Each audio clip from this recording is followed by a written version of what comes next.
Bienvenue! Cette semaine, on va parler de la conséquence. Et qu'est-ce que c'est la différence entre une punition et une conséquence?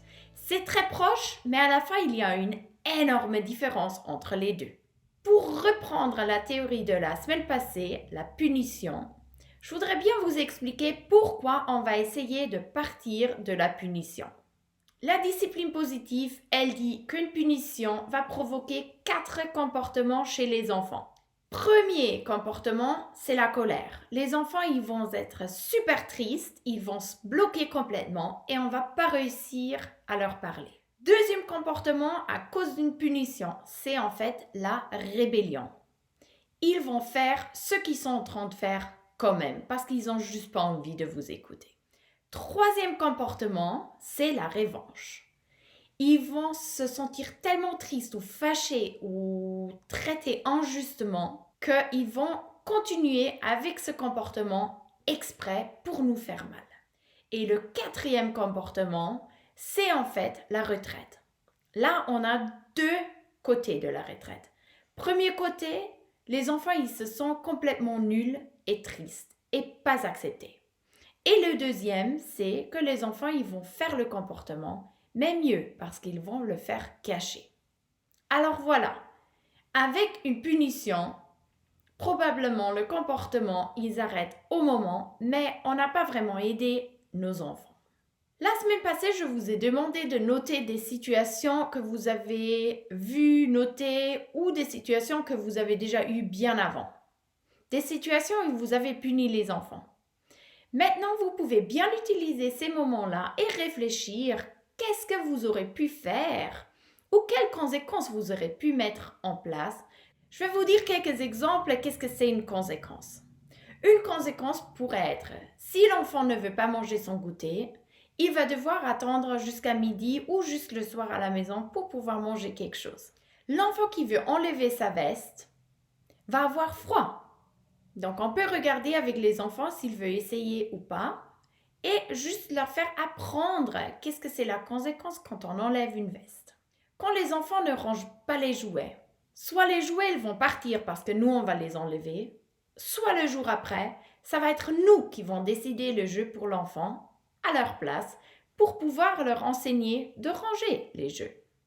Si on a des enfants qui font toujours du bruit quand on est en train d'expliquer quelque chose, on peut leur parler et on peut leur demander de arrêter ou peut-être aller dehors devant la porte ou dans le jardin pour se calmer un petit moment. C'est tout à fait d'accord si quelqu'un ne peut pas écouter au moment. Par contre, quand tous les autres enfants vont être en train de jouer, nous, on va prendre cet enfant-là et on va leur expliquer. C'est-à-dire, ils vont perdre leur moment de jeu libre.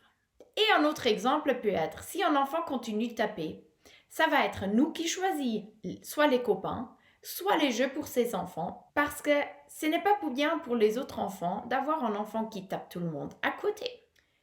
Trouver une conséquence, ce n'est pas toujours facile.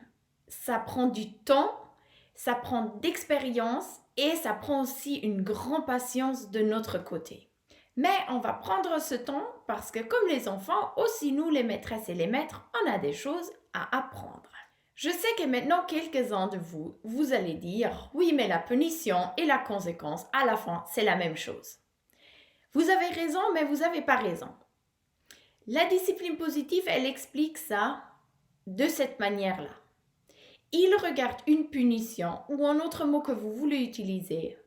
C'est en fait une réaction de la maîtresse ou du maître où on met un enfant, on sort l'enfant d'une situation sans avoir expliqué avant qu'est-ce que c'était attendu ou qu'est-ce que va être une conséquence.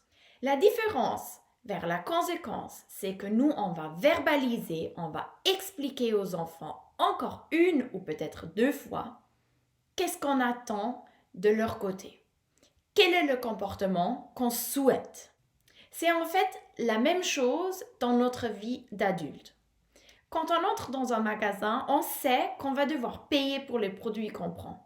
Et on sait exactement, parce que c'est écrit dans tous les magasins, qu'est-ce qui se passe si on vole des produits. Il y a des règles qui sont bien écrites et chacun les connaît. Si nous, on décide de ne pas les suivre, c'est notre choix. Mais il faut vivre avec les conséquences. Et c'est en fait exactement celui-là que nous, on veut enseigner aux enfants. On répète qu'est-ce qu'on attend, ce qu'on veut avoir des enfants. Et si toujours ils ne veulent pas suivre, il y a la conséquence naturelle. N'hésitez pas de me poser des questions, soit sur des situations que vous avez notées sur vos papiers, soit des situations qui arrivent pendant cette semaine. Je suis là pour vous et je me réjouis de vous voir la semaine prochaine.